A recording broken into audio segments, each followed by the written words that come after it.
To pay attention, to learn the art of paying attention, requires some practice, that we learn how to sit and steady ourselves, to steady our bodies, and to listen with a steadiness of our heart, to actually be with what is here in our experience, pleasant and unpleasant, beautiful and ugly, the 10,000 joys and 10,000 sorrows, as it's called.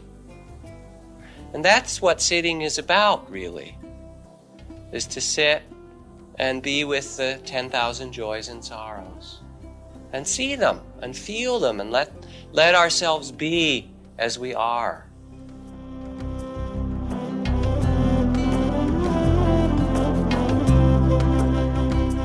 Welcome back, Heart Wisdom fam. This is once again your honored host, Ganesh Bremiller, Jack's media manager, content specialist, and alkaline water sipping elephant, here to offer some reflections up front on this week's episode, The Art of Paying Attention. This week, we are back to regularly scheduled programming with a hand-plucked Dharma talk from 1989, where Jack offers hilarious stories and mindful insights on how we can let go into the present moment. So let's spark this monologue off right with a quote from Jack. To learn the art of paying attention requires practice, that we learn to sit and steady ourselves, our bodies, and listen with a steadiness of heart, to actually be with what is here in our experience, pleasant or unpleasant, beautiful and ugly. That's what sitting's about, really. It's to sit with the 10,000 joys and 10,000 sorrows, to see them, feel them, and let ourselves be as we are. How fire. You know, we all think we have to be doing something, huffing and puffing our way up the mountain to enlightenment. But how refreshing is it to hear Jack state here that it's just about being present in the moment and honest about whatever that experience is, positive, negative, or otherwise. Now, that's easier said than done. The mind normally wants to run away from whatever it's feeling if it's negative, or it gets wildly caught up and not so present if the situation is ecstatically positive. So Jack's prescription here is to learn how to let go into the present and let it be. Now, this Dharma talk was originally titled Let It Be. You know, like, let it be, darling, please let it be. Take these words of wisdom, let it be. But I was scared the Beatles were gonna sue us, on top of them already snagging us for copyright infringement for my picture-perfect rendition there. So I changed the title to The Art of Paying Attention. I honestly think this fits a little more, because without perfecting the art of paying attention, we can't simply just let it be, because the mind's gonna chase whatever ball is thrown until it's properly trained. Jack is next quoted saying, as one Zen master says, put it down, put everything down, just be here, and forget about the past and future. That's enough. Yes, this translates to let it be, and paying attention, but it also translates to be here now, which I think I've heard somewhere before, but I just can't place it. Maybe y'all can figure that one out. Also, I want to say, there is a moment about midway through where Jack is telling a story of his intense frustration trying to answer a Zen koan to a Roshi at a monastery. And this moment is proper laugh out loud hilarious. I love when teachers get honest and vulnerable, and this is one of those moments that truly shows the human side of being spiritual. So it's time for some events, y'all. On July 24th, Jack is back for his online Monday night Dharma talks for Spirit Rock. You can head over to jackkornfield.com/events to sign up for that. And if you're looking for digital community, I implore you to look into Terabox and Jack's brainchild Cloud Sangha, where you can find your digital spiritual community in whatever flavor you really enjoy at cloudsangha.co/jackkornfield. So there it is, fam. Time to let it be and pay attention to the art of paying attention. May you live in unabridged gratitude. May you be swaddled in the grace and synchronistic flow of the Guru. May you help others through the authenticity of your being, and may you and those around you live with smiling hearts. Namaste, y'all. Ram Ram.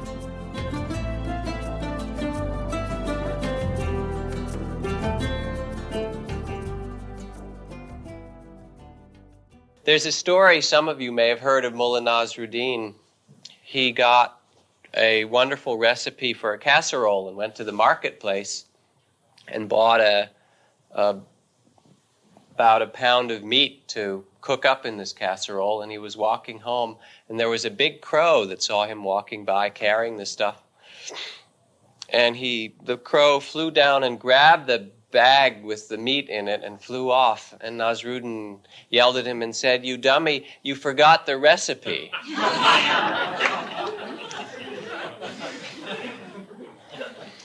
And sometimes I'm not sure whether you're getting the recipe or the meat or who's getting what in here. But anyway, we come together, and I think part of what's important is just that we sit together and that we take an hour a week to not do anything at all, or very little, ostensibly, and listen and pay attention and reconnect as we can inside. And to share that with one another, to have that energy of Sangha is very helpful.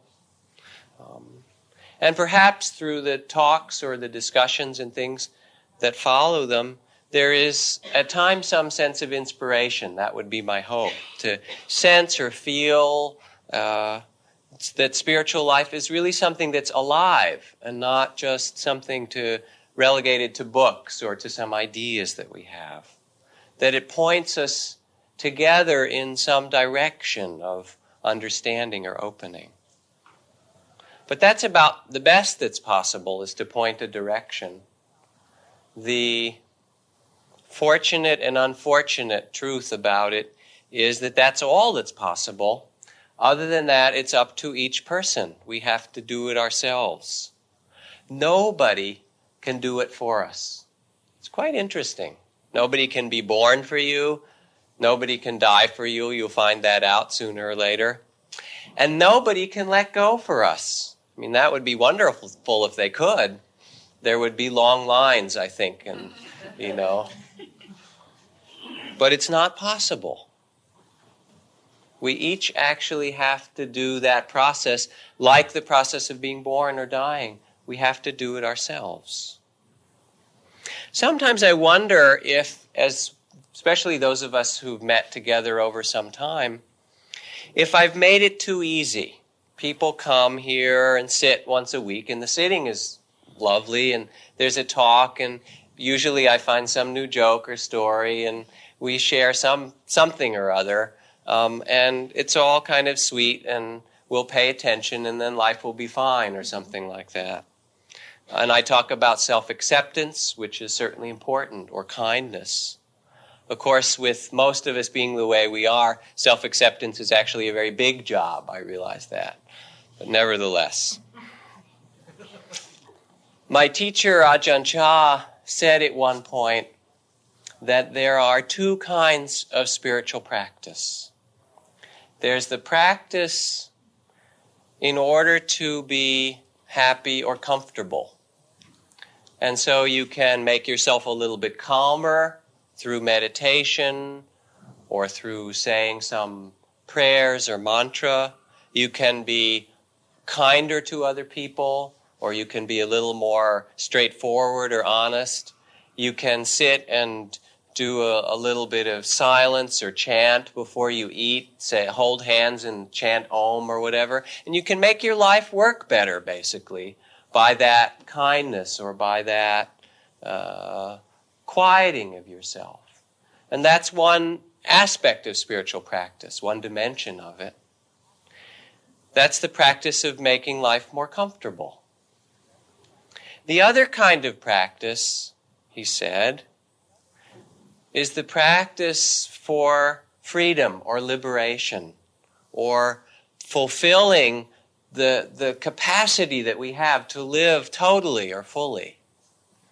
And that kind of practice has nothing to do with comfort whatsoever. In fact, very often, although not always, it's the opposite. Ramana Maharshi, the great Indian saint and teacher, said at one point, "Enlightenment is not your birthright. You don't have it automatically. Those who succeed or who attain or realize or understand do so through proper effort." Now, what does it mean to make right effort or proper effort in spiritual practice? It's spoken of in a lot of different ways. There's a kind of gradual approach, which was what the Buddha spoke about fairly often, although not always. He talked about right effort or energy in practice as having four aspects. The effort, in a sense, or the energy to purify ourselves or our hearts. The first of those four, and you can sense it in your practice if you wish, is to abandon that which is unskillful. Unskillful actions or states of mind or attitudes, to let go of them, things that are harmful for us, addictions, ways that we harm other people, to let go of living on automatic pilot. To abandon or practice letting go of, putting aside the things that we know aren't so useful to us. Now, a person who speaks very eloquently about this is a woman named Peace Pilgrim, and I've read from her book On Certain Other Evenings.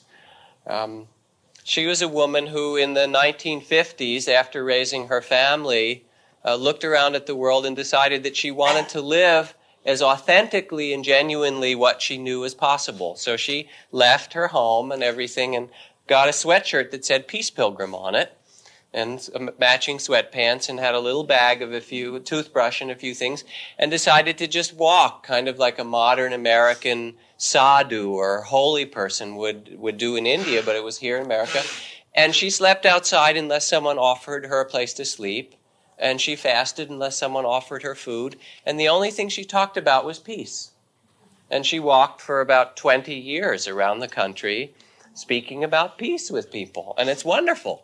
And she said it came to her gradually. She describes her realization. First, there was this dissatisfaction that things didn't seem quite right. And then it seemed time to let go of a lot of things. She said there were four basic relinquishments. The first was the relinquishment of her own self-will, to listen to something deeper than just what she wanted. The second was the relinquishment of the feeling of separateness, that she had to be different and separate than everyone else. So it's not a small thing to let go of. The third was the relinquishment of all other attachments, particularly the attachments to people, and people being any way that she thought they should be, rather than how they were. And then the fourth, the last, was the relinquishment. She said this was the most helpful for her in her heart, actually. The relinquishment of all of her negative feelings, her judgments, her blame, and her worry primarily.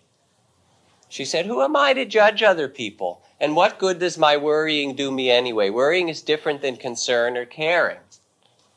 And why blame? How do I know who to blame? And so she said, one day I just let go of these things and started to walk. So that's the first of these kinds of effort, the effort to let go of that which is unskillful. And it's a practice that you can work with.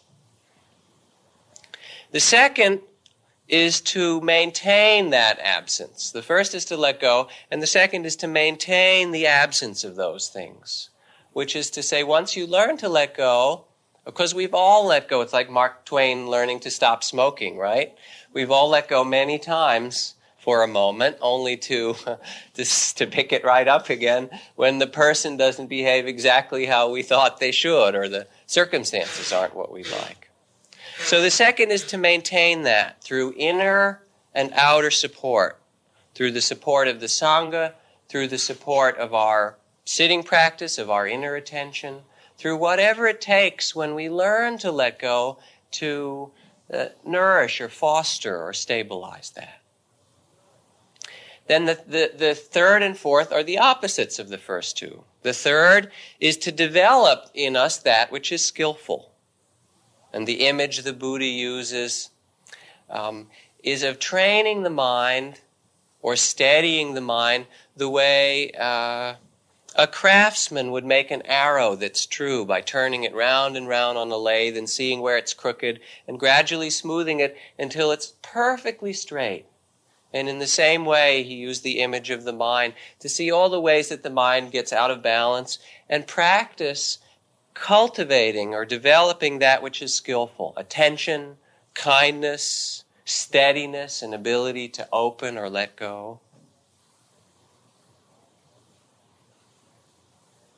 A non-judging quality, a blamelessness. And in the monastery where I got my first training, that was a lot of the practice. It was a practice of cultivating skillful qualities, and it was done by walking in ways that you really took care with your steps and with your body, or by sweeping the paths in a way that was a meditation. So it wasn't just to get the paths clean, but it was to enjoy the sound of the bamboo broom and the leaves, and to feel the movement of your body in harmony with the earth, and to learn to do things with that kind of connection or care. Or to clean your bowl. There was a whole practice of how you clean your begging bowl. And you put it down in a certain way and you clean it in a certain way. I rebelled at first. I wanted to do it my own way. But basically it was a kind of tea ceremony. It was a surrender to do it in a particular way and to enjoy it. And then the last is not only to develop attention or kindness or that sense of grace or ease with things, but to sustain what's skillful by changing one's life to live more simply, or to live one's words and actions in a way that's connected to the truth or to one's heart. An image that's good for this kind of effort, at least that fits well for me, is that of caring for a garden. You weed it, that's the removing of unskillful things or let go of it. You nourish it, you put fertilizer and you make sure that it's watered. And you enjoy the growth of that which is beautiful, that comes from it. You plant beautiful seeds in the garden. So that's the gradual approach. There's also a sudden approach, which we'll talk more about later, which doesn't bother with all that. It's, as one Zen master says, just put it down. Put everything down. Just be here and forget about the past and future. That's enough. Now, what's fundamental about both of these ways, about working gradually or suddenly, is that they both require attention to see what's here in either case, to see what's true. Before you could even change it or develop or nourish it, you have to get present. We have to see what is true in our bodies, in our hearts, in our minds, and then we can begin to work with it. So the key effort is that of attention, of actually getting present, being willing and able to live more with what is here directly. Now, ordinarily, that's difficult for us. We have a very strong habit of staying in the past, grasping after what isn't here, imagining, trying to change, trying to fix, trying to become, and trying to avoid what we don't like. So it's hard to concentrate. You sit and decide you'll sit and follow your breath in meditation. And does the mind do it very much? No.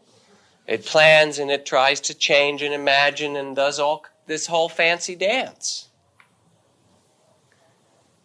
It's particularly difficult in a culture like ours, which is so speedy and so addicted in many ways, and in which the values are of getting and becoming and acquiring. And we manage by doing that to avoid, by keeping ourselves busy, to avoid our fear or our loneliness or our death, to avoid the basic characteristics of things. We don't want to see what Ajahn Chah used to say often about life, is that it's just this much. No matter what it is, it's terrific for a while and then it's gone. It's terrible for a while and then it's gone. That it's impermanent, no matter what happens, beautiful or awful, it changes.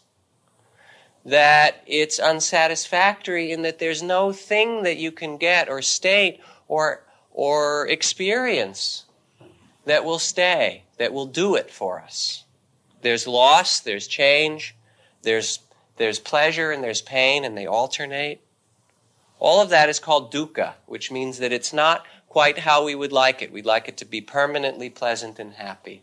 And it doesn't meet our expectations.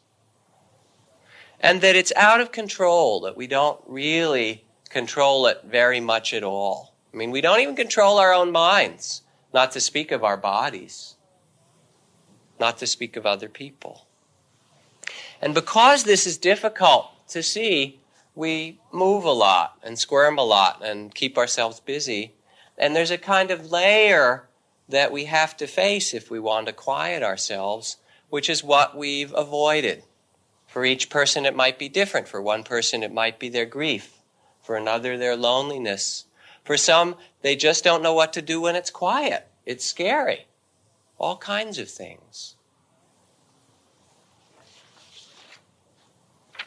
To pay attention, to learn the art of paying attention, requires some practice, that we learn how to sit and steady ourselves, to steady our bodies, and to listen with a steadiness of our heart, to actually be with what is here in our experience, pleasant and unpleasant, beautiful and ugly, the 10,000 joys and 10,000 sorrows, as it's called. And that's what sitting is about, really, is to sit and be with the 10,000 joys and sorrows, and see them, and feel them, and let ourselves be as we are. Now, traditionally, there are two different languages or approaches for this paying attention. And it's a very deep attention that's spoken of.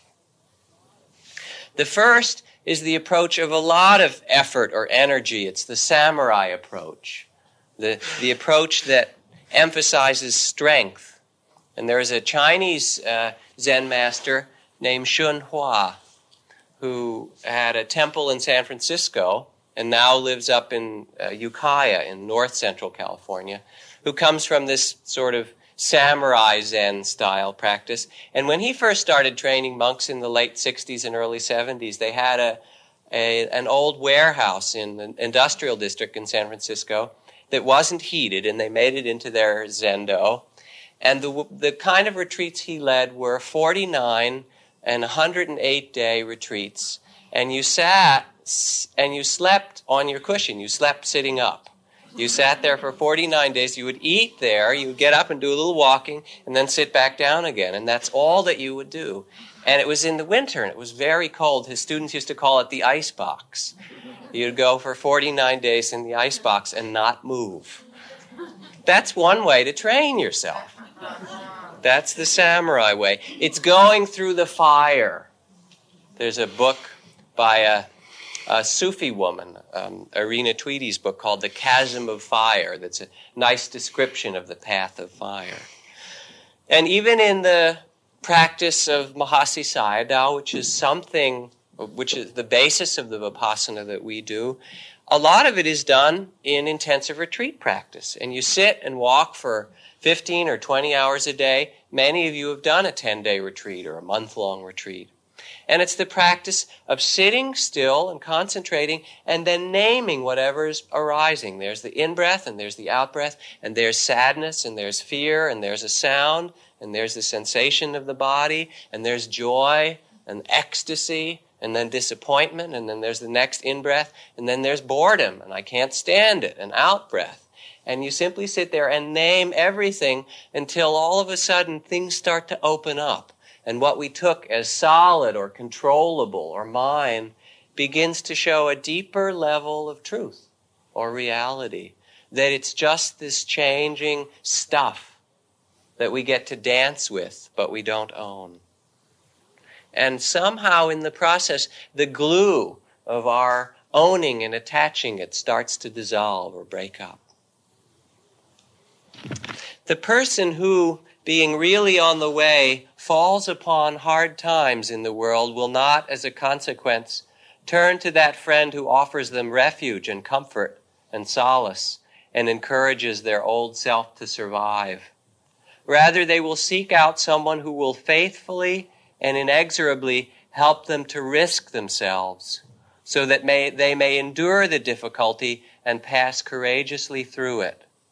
Only to the extent that a person exposes themselves over and over again to annihilation can that which is indestructible be found within them.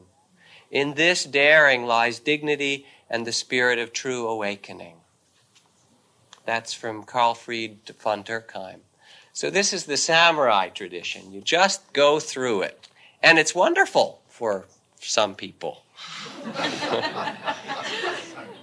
It's the effort. And in almost everyone's life, there are times that call on that effort. And it's wonderful to have found that in yourself before it's time, before the accident or the death or the difficulty. Discover that is a resource within you. I sat with one Rinzai Zen master, an old Japanese Rinzai master. I have a great affection for him. And Rinzai Zen is you work with a koan and you sit and you don't move, and if you make the slightest movement, I have allergies, and I started to sniffle, and somebody went with a stick, no sniffling in the Zendo, sit up straight. And there's this sense of tremendous tension. You sit and you don't move, and then they ring the bell, and you're all supposed to go for an interview with the Zen master, but not everyone gets an interview. Most of you do. And it's first come first serve. So being a samurai type myself, at least in those years, they'd sit and you wouldn't move, and they'd ring the bell, and I'd get up and I'd race to be the first one there. And I'd get to the door and I'd go in to see him and bow and tell him. He'd say, "What's your koan?" And I would recite my koan, and he'd ask it back to me, this puzzle, what is the sound of one hand clapping or whatever, and he'd ask me, all right, what is the sound of one hand clapping or whatever koan I was working on? And I'd give him my answer. I'd just been sitting for a few hours, and he would say things like, "Oh, too much ego," and ring his bell and send me out. And then I'd go and sit you saw him 4 times a day. I'd sit for 3 or 4 more hours and not move, and they'd ring the bell, and I'd run in, and he'd have a new answer for him. What is the sound of one hand clapping? And I'd give him my answer, and he'd say, 2%, and ring his bell and send me out. After a number of days of that, I got really angry at him. I gave him some good answers, And I came in, I was so angry. I went in to see him, and I bowed, and I was just getting furious because days I gave him really good answers. None of them would. And so he asked me what the koan was. I said, the sound of one hand clapping, and he asked me what it was. And before he could get it out of his mouth, he had a little candle on an altar there, and I put out the candle with my hand, and I picked up the bell, and I rang it myself. And I walked out of the room. And I said, "Fuck you, Roshi."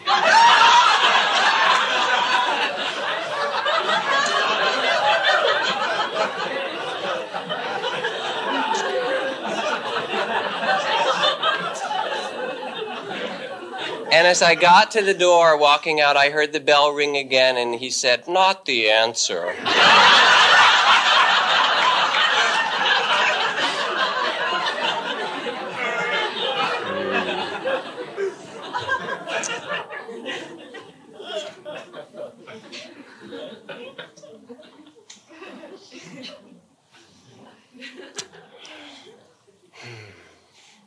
So that's one way of practice.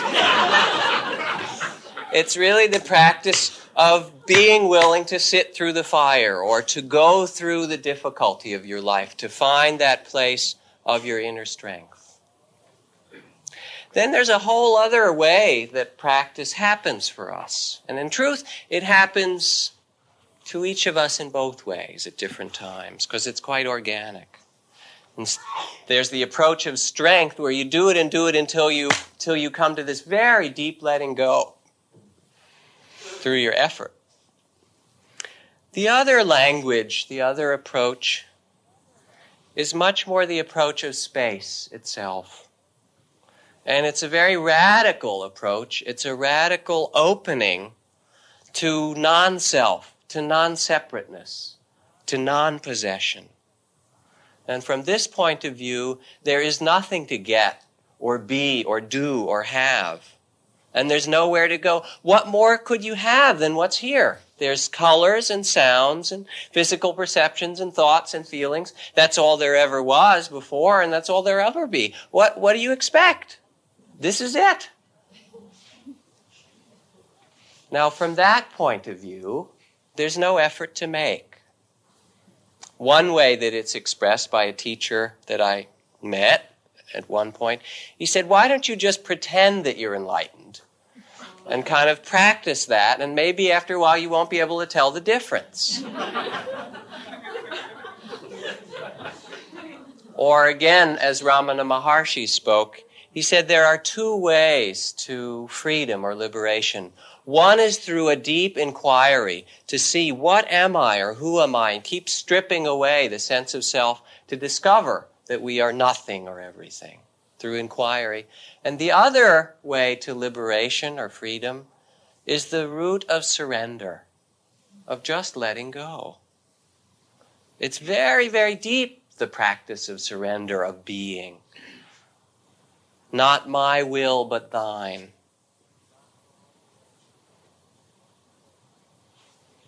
There's a wonderful old book, a story called The Way of the Pilgrim, that's a little bit like Peace Pilgrim, but it was written in the 1800s, and it's a pilgrim who's saying the sacred mantra, the Jesus prayer actually, and wanders all the way across the Soviet Union, across Siberia and everywhere, and just does it as a surrender, not my will but thine, wherever God is taking me I will follow, and just says this prayer, and each time he says it, it's a way of surrender. And the book really is an account of this practice of surrender, of listening to the divine melody rather than our own. Now, there's a practice in India for sadhus that's one of the most austere practices. And India has 5 million yogis and sadhus still of every kind, the kinds who meditate and ones who lay on beds of nails, and whatever you could imagine yogis could do is still being done in India. It's really quite extraordinary. But this practice is a practice of surrender in which you take 2 or 3 vows. The first is a vow of silence. The second is a vow of not staying in one place more than a week, wandering. And the third is a vow not to put anything into your own mouth. So the practice is that you wander as a sadhu and then you sit somewhere. And if God decides that you're to be fed, then someone will come up and they'll offer you food. And since you don't take it, maybe they'll put it in your mouth. And maybe they won't. And there are sadhus who do this practice. And then people discover this is a holy man or holy woman, and they feed this person for a while, and then 7 days are up, and it's time to wander further and see if God will feed you. If you can imagine a practice like that. You know, and then we all think about, gee, what if I don't have enough money for rent this month or something like that? And we have our problems, I know, but what a level of trust. It's the practice of surrender to the universe, of opening to what is. And it's this listening, this trust, this opening that frees us, not our efforts. In the end, we don't become free from our own efforts to perfect ourselves or change things. It's already here. But rather to see that it is as it is. Now, it happens anyway to us in a very deep way when our friends die or our relationships end or the world turns out not to be what we hoped it would in certain ways. Things that we dearly wish turn out not to be so. Or maybe when it's time for our own death. But to do some spiritual practice is to have that awakening or realization before the end of our life so that we can live in that truth now. And the truth of this, which is always true, which is already true, is that we don't possess anything. That there is no self and nothing that we possess. That at best we rent it. We use it for a while. It's not ours, not another person, not our thoughts, not our own body. There is no past and no future. There's just this ever-present moment. And we are in the center of that, in the still point of the turning world, as T.S. Eliot said. There is nothing else but one moment after another, this timeless moment.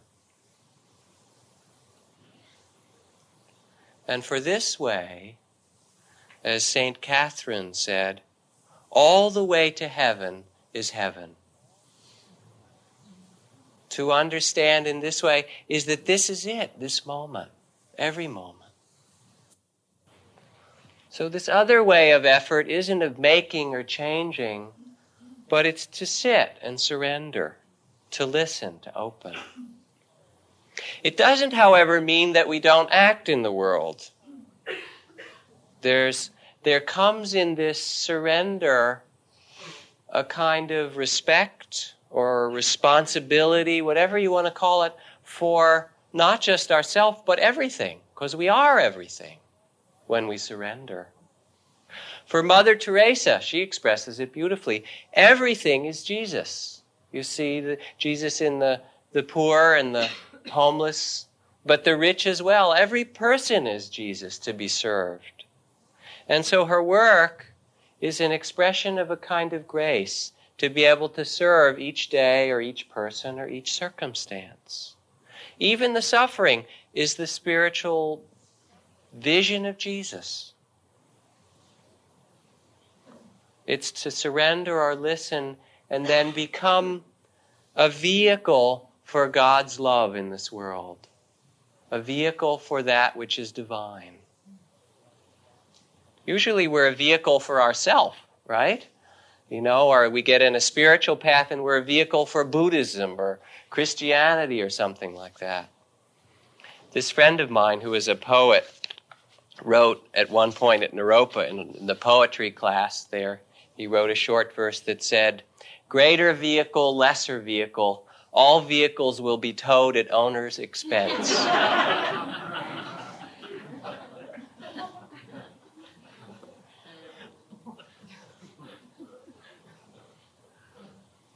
Joseph Campbell put it this way. He spoke of the same thing. He said, spiritual life is to become transparent to the divine, to allow that which is the true harmony of things to move through us.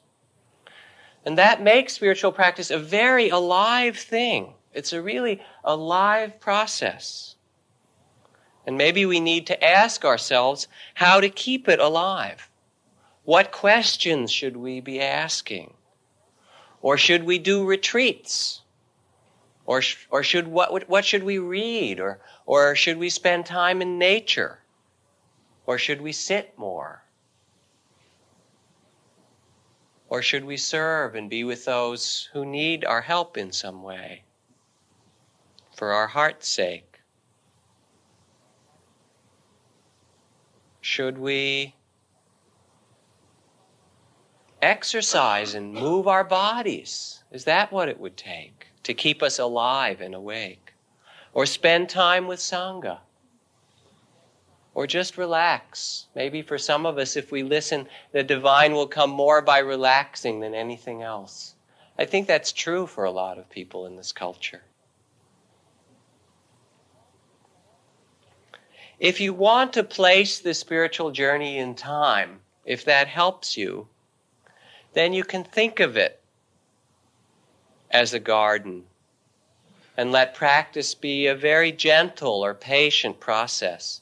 Gentle and strong, this combination. It's like the Tao, where there's these beautiful Chinese paintings of waterfalls and streams and so forth.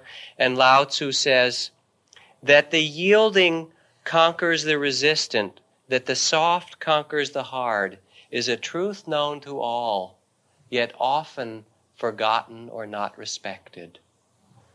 To be like water on the rocks that finds its way over and over again.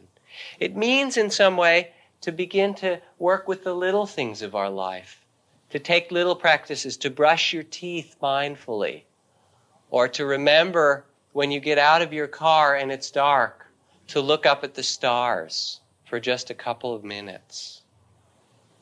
Or to add maybe 1 year, each year to add one activity to your life that you're going to do with a grace or a kindness or real attention. Just think of that. In 10 or 20 years, there'd be 20 things that you did every day that was really alive for you. It's a very gentle, slow process to bring a sense of wakefulness or wonder or caring. To sit, maybe you want to add that to your day. To work in the garden. To make yourself the garden, to weed and plant and take time to let the sunshine of your heart and your attention warm you. Or to cultivate a little less sense of hurriedness, or a little less sense of what I want, or a little less blame, or guilt, or judgment, and more acceptance, a kind of greatness of heart. Or to gradually cultivate good friends, or to make our life a little bit more simple, to simplify our life, little by little, to shape it in some way. That's the gradual way, and there's a real grace and beauty to it. However, if you're impatient, remember the film that was done on CBS about Marin County, entitled I Want It All Now? That was about 10 years ago. It started with someone in a hot tub being massaged with peacock feathers. Did most of you see that? I'm sure you did. Well, if you want it all now, you can have it. It's here. It means to be here completely, to see the suchness, the isness of it, to sense that what we seek is already present, that there's a silence that contains all of this color and storm and sound and so forth that is much greater than that, a big space of silence that's always here. It's here right now. And in the silence, there's birth and death and tragedy and comedy and television and everything in between. To sense just here that we don't need to get any more. That wisdom is that we don't possess anything. We don't own a single thing. Would you like a mantra, a free mantra? It was given to me by a Chinese teacher, a Chinese Chan master in Asia, but it's translated into English. You have heard it before, I imagine. The mantra is, let it go.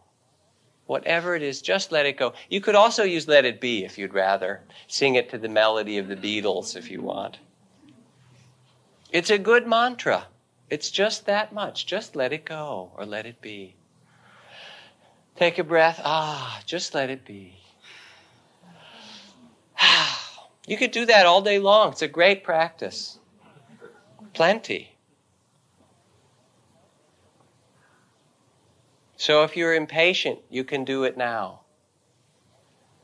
Just let everything open, crack open. Your body, your heart, your mind, especially your mind.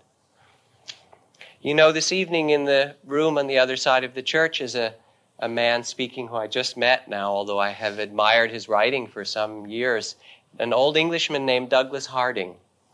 And he wrote a book about 30 or more years ago. Somebody sitting up here had a copy of it. The title of which is On Having No Head. And it's a little kind of Zen book. He says,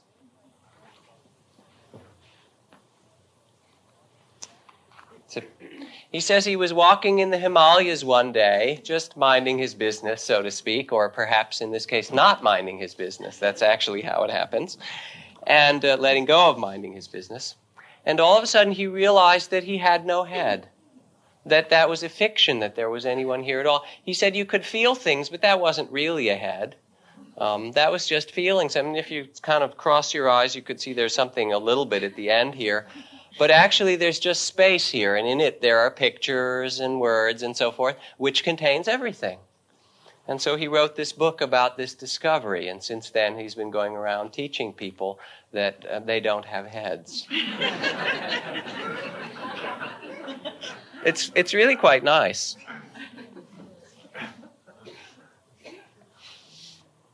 That's his way of expressing this perfection or silence or grace.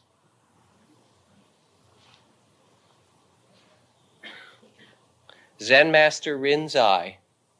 The followers of the way who come to me from everywhere to learn, there was no one who comes who doesn't depend on something. But whatever they bring before me, I beat it down at once. If it's in their hands, I beat their hands. If it comes from the mouth, I beat it there. If through the eyes, I beat it in the eyes. Up till now, there has been no one who could stand alone. I have no dharma to give to people. I only cure diseases and undo knots. Followers of the way who come from everywhere, try not to depend on anything. Let me tell you this. There is no Buddha or Dharma or anything to attain. What are you lacking? Do not be deceived. If you turn to the outside, there's no Dharma. Neither is there anything to be obtained from the inside. Rather than attaching yourself to any words or practices, just calm down and seek nothing further. Don't cling to the past or future. This is much better than 10 years of practice or pilgrimage, I assure you. Very straightforward fellow. Both of the ways, the way of nourishing and shaping and taking care and making the effort to create or to direct that which is beautiful in us in this gradual way like water. Or the way that sees that it's already here. All we have to do is stop trying to get other things. They're both extraordinary openings.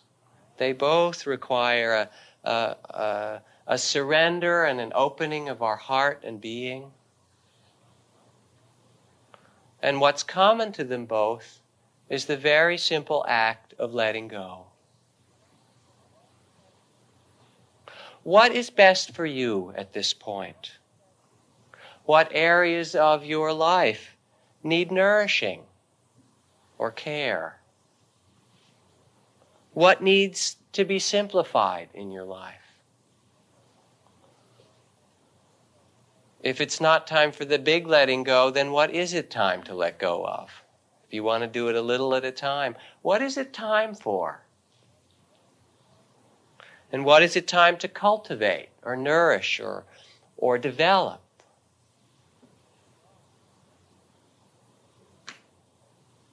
What is the deep opening that's asking for this in yourself?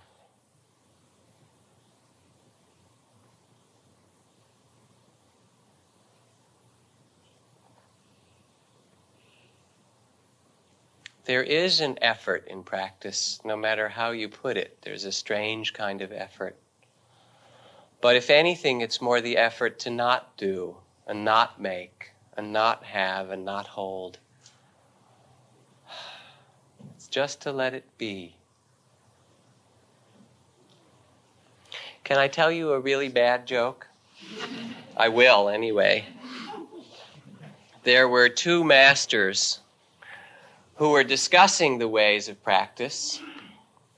One master whose way of practice was through action, to serve, to give, to let go by giving everything.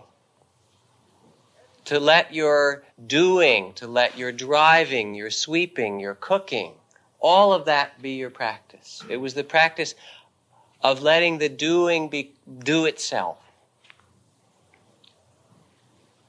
And then the other master with whom he was arguing or discussing or debating, the practice was the practice of being, just to let things be, not to do anything at all, but just let be. And so they were going back and forth, trying to figure out which was the true practice. This is really a bad joke. I'm embarrassed even before. And finally, a disciple said, well, I heard the answer actually on the radio the other day when I was listening to an old Sinatra song that goes, doobie doobie doo.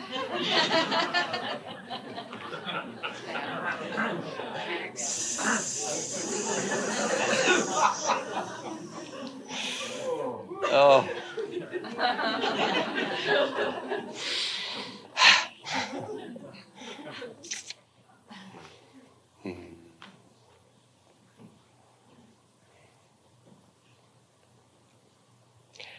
To do spiritual practice, to even be engaged in it, is a wonderful thing.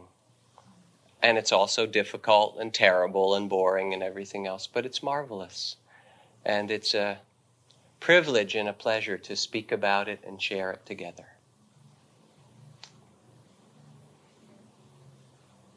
Anyone like to say anything or ask any questions or whatever? We have just a few more minutes left.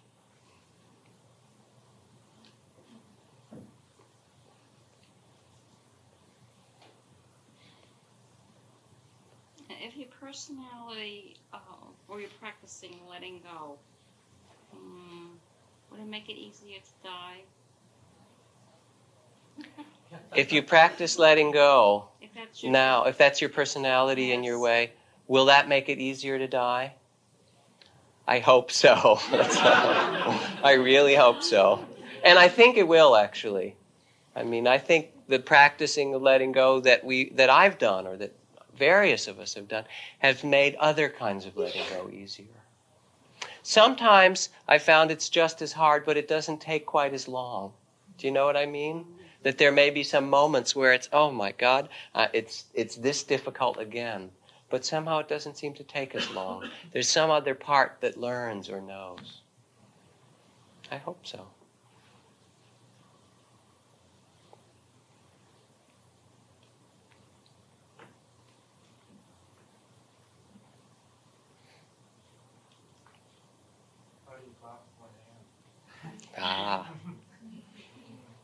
Sasaki Roshi is his name. You can go ask him.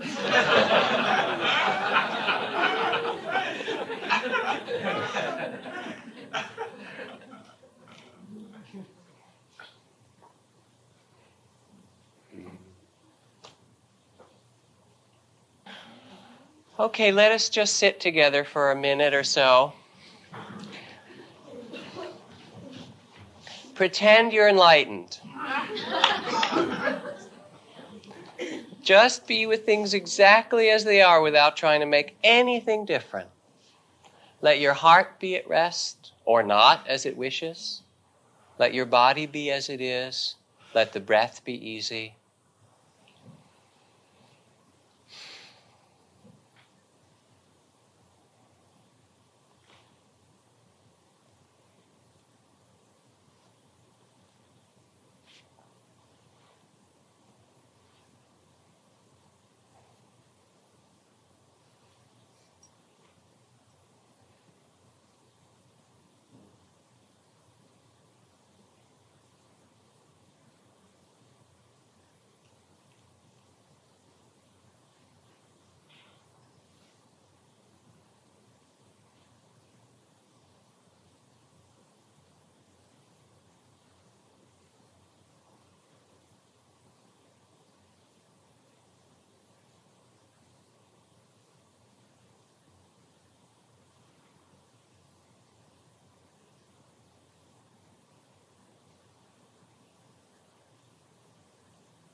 May you plant beautiful seeds in your garden and nourish and cultivate them. Or may you discover that your garden and you are the same, that you are the whole world, and enjoy the dance of birth and death. Take time to sit this week. Thank you.